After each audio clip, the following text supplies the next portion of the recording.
जो हम लोग प्रिज्म पढ़ रहे थे, प्रिज्म में हमने क्या होता था, वर्ण विक्षेपण।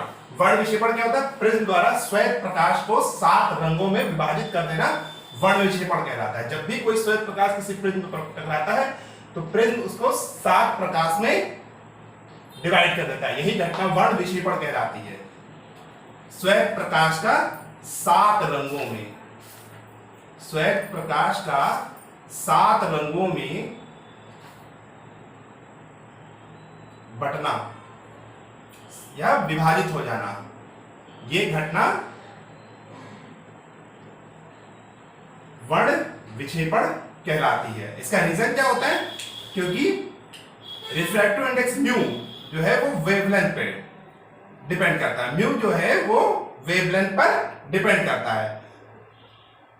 जैसे जैसे वेवलेंथ इंक्रीज करेगी वैसे वैसे म्यू जो है यानी रिफ्रैक्टिव इंडेक्स है वो डिक्रीज करेगा। वायलेट कलर के लिए 400 नैनोमीटर होती है, इंडिगो के लिए 445 नैनोमीटर होती है, ब्लू कलर के लिए 475 नैनोमीटर होती है, ग्रीन कलर के लिए 510 नैनोमीटर होता है, येलो कलर के लिए 570 नैनोमीटर होता है, ऑरेंज कलर के लिए 590 नैनोमीटर होता है और रेड कलर के लिए 650 नैनोमीटर होता है। तो जैसे जैसे म्यू डिक्रीज करेगा वैसे वैसे लैम्डा इंक्रीज करेगा, यानी अगर लैम्डा बढ़ रहा है तो म्यू घटेगा। इससे क्या पता चल रहा है, वायलेट कलर के लिए जो रिफ्रैक्टिव इंडेक्स होता है वो रेड कलर के रिफ्रैक्टिव इंडेक्स से कम होता है। ये एक फार्मूला होता है, Cauchy's formula, mu is equal to mu zero plus a upon lambda square. यहाँ पे म्यू जीरो एक कांस्टेंट है, ए एक पॉजिटिव कांस्टेंट है। अब यहाँ पर म्यू जो है वो इनवर्सली प्रोपोर्शनल है वेवलेंथ के।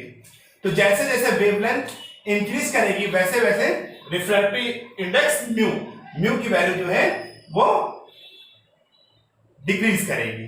तो mu decreases as lambda increases. जैसे जैसे लैम्डा बढ़ता है वैसे वैसे म्यू का मान घटता चला जाता है।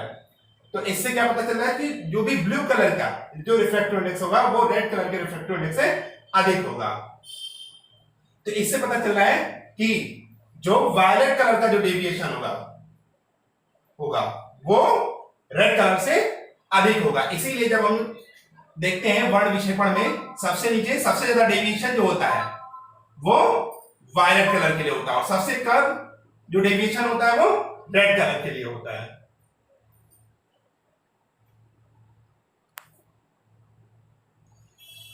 नेक्स्ट टॉपिक, कोणीय प्रक्षेपण। दो रंगों की निर्गत किरणों के बीच का कोण उन रंगों के लिए कोणीय प्रक्षेपण कहलाता है। मान लिया एक श्वेत प्रकाश वो प्रिज्म पर पड़ रहा है, प्रिज्म से आपतित हुआ, तो सब एक वायलेट कलर है एक रेड कलर है, मैं वो डिवाइड किया, इसके बीच में बाकी कलर पड़ेंगे, तो इसमें केवल 2 कलर ले रहे, वायलेट और रेड। तो वायलेट कलर और ये रेड कलर की लाइट लग जा रही है। अगर हम इसको सीधे बनाते तो ये सीधे इस पथ पर निकल जाती है। तो ये कितना रेड कलर का जो डेविएशन है अपने मूल पथ से वो क्रेंका डेल्टा आर है फॉर रेड कलर, और वायलेट कलर के लिए क्या है, क्रेंका डेल्टा बी। तो जो एक्सट्रीम कलर है, एक्सट्रीम जो भी इमर्जेंट जो लाइट है हो रही है उसकी जो एक्सट्रीम कलर है, एक्सट्रीम कलर क्या होता है जो बॉर्डर पे है, जैसे वेव योर होता है तो लास्ट में आर, ये एक्सट्रीम कलर हो गए उसके ऊपर का और नीचे का। तो सबसे नीचे क्या होता है, वायलेट होता है, सबसे ऊपर रेड कलर होता है। तो ये क्या हुआ, इससे एक्सट्रीम कलर हुए। तो इनके बीच का जो हमने मान लिया जो एक्सट्रीम कलर है इनके बीच का जो एंगल है वो थीटा है। तो डेविएशन विचलन कोण कितना हो जाएगा यार, डेविएशन जो वो भी रे हैं उनके बीच में जो डेविएशन होता है फॉर्मूला क्या होता है, क्रेंका delta is equal to mu minus 1 एक ब्रैकेट में इनटू ए। म्यू क्या है यहाँ पे रिफ्रैक्टिव इंडेक्स है या इसको अपवर्तनांक कहते हैं प्रिज्म के पदार्थ का अपवर्तनांक। म्यू को हम एन से भी रिप्रेजेंट करते हैं, तो रिफ्रैक्टिव इंडेक्स के लिए म्यू और एन दोनों यूज कर सकते हैं। स्टैंडर्ड नोटेशन म्यू होता है। क्रेंका डेल्टा इज इक्वल टू एक ब्रैकेट में n माइनस 1 इंटू ए।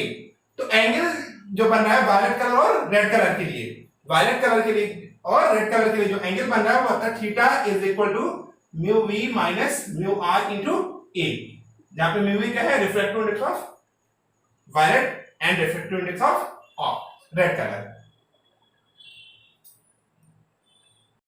नेक्स्ट टॉपिक है प्रिज्म की वर्ण विक्षेपण क्षमता, dispersive power of a prism.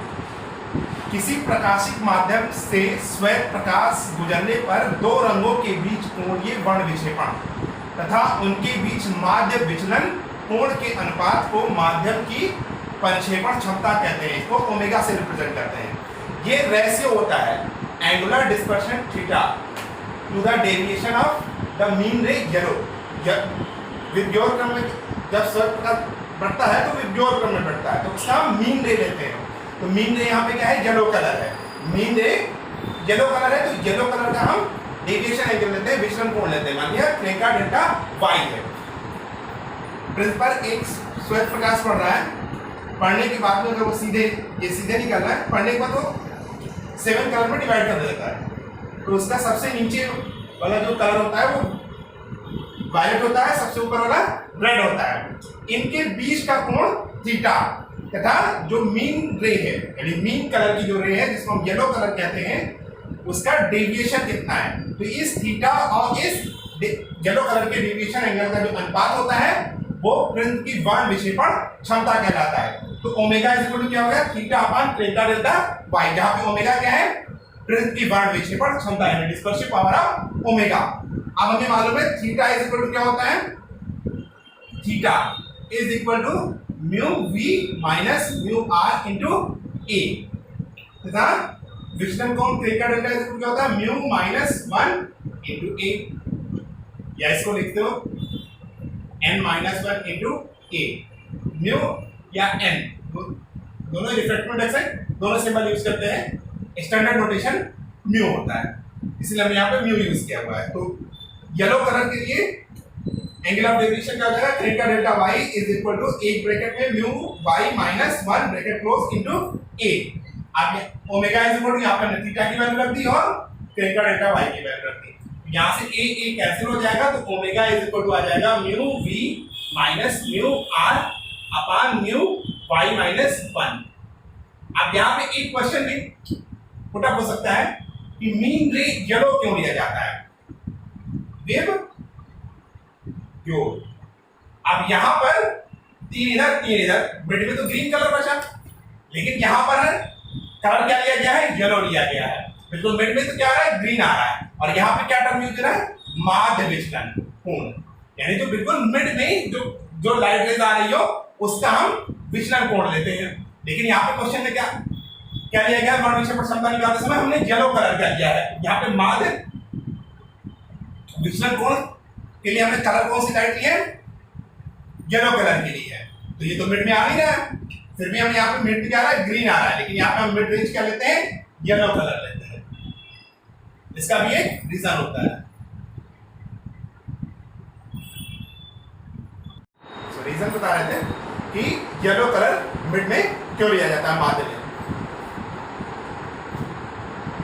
Violet, indigo, blue, green, yellow, orange और रेड, ये क्रम होता है विबग्योर। ये कलर है, ये सबकी वेवलेंथ है। वायलेट कलर की 300 से 80 से 400 नैनोमीटर तक होती है, इंडिगो की 400 से 450 के बीच में, ब्लू की और रेड की क्या होती है 620 से 750 नैनोमीटर तक होती है। तो विजिबल रेंज क्या होती है 380 से लगभग 750 नैनोमीटर के बीच में होती है। तो हम इसका हम एवरेज लेते हैं, एवरेज एक्सट्रीम्स। तो एवरेज एक्सट्रीम्स क्या होगा 380 प्लस 750 अपॉन 2, ये लगभग 565 नैनोमीटर के आसपास आता है। तो 565 नैनोमीटर कहाँ पड़ेगा, रेंज पड़ेगी येलो कलर में। इसीलिए हम उसका माध्य जो कलर लेते हैं वो हम येलो कलर लेते हैं।